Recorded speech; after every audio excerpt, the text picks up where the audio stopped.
हिंसा और हमले पर शुभेंदु अधिकारी ने ममता बनर्जी को घेरा है। ममता बनर्जी के तुष्टीकरण की वजह से बंगाल में हिंसा हो रही है, ये कह रहे हैं शुभेंदु अधिकारी।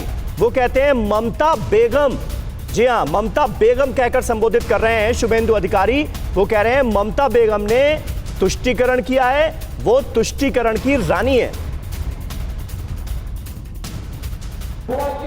ये देखिए, खासकर एक समुदाय का कुछ आदमी सब एरिया, आपको तो पहचानता है कौन, ये सब एरिया में कर रहा है, इसमें कोई फर्क नहीं पड़ेगा। इधर पुलिस अभी भी सोच रहा है ममता बनर्जी पॉलिटिकली जिंदा है।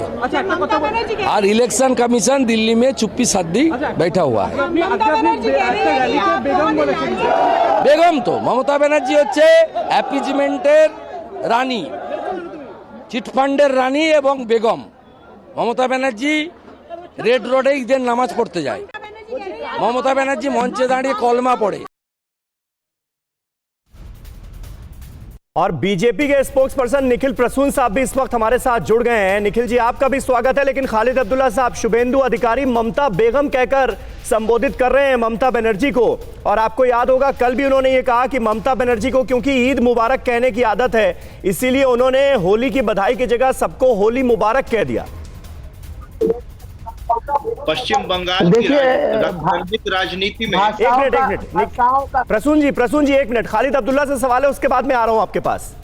बोलिए खालिद भाई। देखिए, समुदाय को ये लोग धर्म जात पात के नाम से बांटा, धर्म को बांटा। अब ये लोग भाषा को भी बांटना चाहते हैं। मुबारक और बधाई बहुत अंतर नहीं है, मैं समझता हूँ।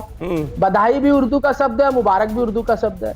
अगर मैं समझता हूँ कि इस तरह की बातें करें तो शुभेंदु अधिकारी से मैं पूछूंगा कि आप भी तो 10 साल उनके साथ बधाई देने जाते थे, मुबारकबाद भी देने जाते थे। हाँ। टीवी में बैठकर ये भी तो करते थे, आपका भी तो उनका साथ में जाना था। अचानक 6 महीना से आपको ये कौन सा बैक्टीरिया आपके ब्लड में आ गया है कि इतना ज्यादा डिफरेंसेस आ गया। मैं समझता हूँ कि कोरोना बैक्टीरिया बहुत जल्दी इफेक्ट करता था, लेकिन ये कुछ अलग सा बैक्टीरिया मुझे देखने को मिल रहा है जो कि 10 साल तक एक मंच में जाकर बधाई देते थे, मुबारकबाद देते थे। ठीक है, ये बैक्टीरिया इतना। अब निखिल प्रसून साहब, आप जवाब दीजिए, क्या मतलब है इसका? ममता बेगम कहकर संबोधित करना, ईद मुबारक कहने की आदत है इसलिए होली की बधाई की जगह होली मुबारक कह दिया। मतलब ईद मुबारक कहने में कोई दिक्कत है क्या? ईद मुबारक तो प्रधानमंत्री नरेंद्र मोदी भी देते, मुबारकबाद देते हैं ईद मुबारक कहते हुए। इसमें क्या हो गया? ध्रुवीकरण की कोशिश है क्या ये? जी नमस्कार। देखिए, पिछले 10 वर्षों का जो तृणमूल का शासन है वो 2 आधारों पर टिका हुआ है, एक तुष्टीकरण, एक दूसरा तोलाबाजी। शुभेंदु अधिकारी महोदय ने जो पश्चिम बंगाल सरकार की जो तुष्टीकरण की रणनीति है, जिसे कि सरकारी और प्रशासनिक जो व्यवस्था है उसका एक अभिन्न अंग बना रखा है, उसकी तरफ इशारा किया है, उसे रेखांकित करने का प्रयास किया है। देखिए, यहाँ इमामों को जिस तरह भत्ते दिए गए उसे हाई कोर्ट ने रद्द कर दिया, फिर भी वक्फ बोर्ड के माध्यम से दिए गए।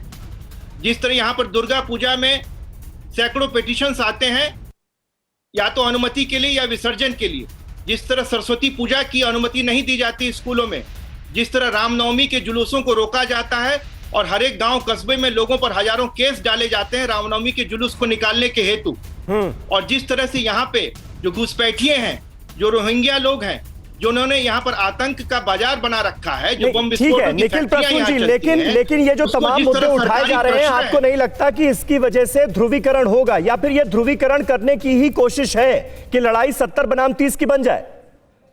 देखिए, ये सत्य के साथ खड़ा होना ध्रुवीकरण नहीं होता है, ये तो शाश्वत सत्य है। पश्चिम बंगाल की महान जनता, कोटि कोटि जनता जानती है कि इस तरह की राजनीति का परिचालन पिछले 1 दशक में ममता बनर्जी की सरकार ने किया है। और यहाँ की जनता ऐसे क्यों? क्योंकि जो मुसलमान हैं वो देशभक्त हैं, हम मानते हैं, और इस बार उनका समर्थन भारतीय जनता पार्टी को मिल रहा है। लेकिन ऐसी राजनीति करके उसमें जो आतंकी तत्व हैं, जो कि देशभक्त नहीं है, जो कि देश के खिलाफ साजिश करते हैं, वैसे तत्वों को प्रश्रय देकर के तृणमूल की सरकार ने जो मुसलमान का जो सामान्य लेकिन है, जो प्रसून गरीब साहब, आप मुसलमान है, खुद कह उनको रहे भी हैं कि छुड़ा आप है, उम्मीद कर उनको रहे भी हैं कि समाज मुसलमानों का भी वोट बीजेपी के खाते में जाए, लेकिन जब आप ये कहते हैं कि ममता बनर्जी को ईद मुबारक कहने की आदत है इसीलिए वो होली मुबारक कह देती हैं, तो आपको नहीं लगता कि वो पर्टिकुलर वोट बैंक आपसे छिटकेगा? इसीलिए उन्होंने कहा क्योंकि ममता बनर्जी मुसलमानों का भी भला नहीं करती है, केवल सांकेतिक राजनीति करती है। जिस तरह वो कलमा पढ़ती हैं और जिस तरह वो चंडी पाठ करती हैं, उसी तरह शब्दों में भी ऐसे शब्द का वो चयन करती है जो कि एक कम्युनिटी को इशारा करने के हेतु होता है। तो इस तरफ उन्होंने ये कहा है, अगर मुसलमानों का वो भला की होती तभी भारतीय जनता पार्टी ऐसा स्वागत करती। जाकर के देख लीजिए, क्या हमारे विपक्ष के नेता ये मानते हैं जो सत्तारूढ़ दल की मुसलमानों का भला हुआ है 10 साल में, उन्हें क्या नौकरियां मिली हैं, उन्हें उनका क्या आर्थिक विकास हुआ है, क्या वो जो कृषि या जिस भी व्यवसाय में है क्या उनकी उन्नति हुई है? ठीक है, अगर ऐसा हुआ रहता तो जो खालिद अब्दुल्ला साहब एक छोटा सा जवाब दीजिए इस पर। अपीजमेंट का आरोप, मुस्लिम तुष्टीकरण का आरोप एक बार फिर जोर शोर से बीजेपी की तरफ से लगाया जा रहा है नंदीग्राम के महामुकाबले से ऐन पहले। देखिए, ये लोग अपीजमेंट की बातें ना करें, क्योंकि जब अगर तृणमूल कांग्रेस कोई करती है तो अपीजमेंट की बात आ जाती है, और भारतीय जनता पार्टी के लोग चिल्ला चिल्ला कर कहते हैं मुसलमान हिंदू, तो उसमें अपीजमेंट की बातें नहीं आती है। इनसे पूछिए जरा सा, कितना ये आप करेंगे? आप वोट के लिए हर वो हरबा इस्तेमाल करने की कोशिश करते हैं, ये गलत है। अभी आपने कहा कि उन्नति और तरक्की के लिए पूरे पश्चिम बंगाल में हो रहा है। कहां तरक्की हो रहा है भाई? कौन सा तरक्की हो रहा है? कौन सा विकास हो रहा है?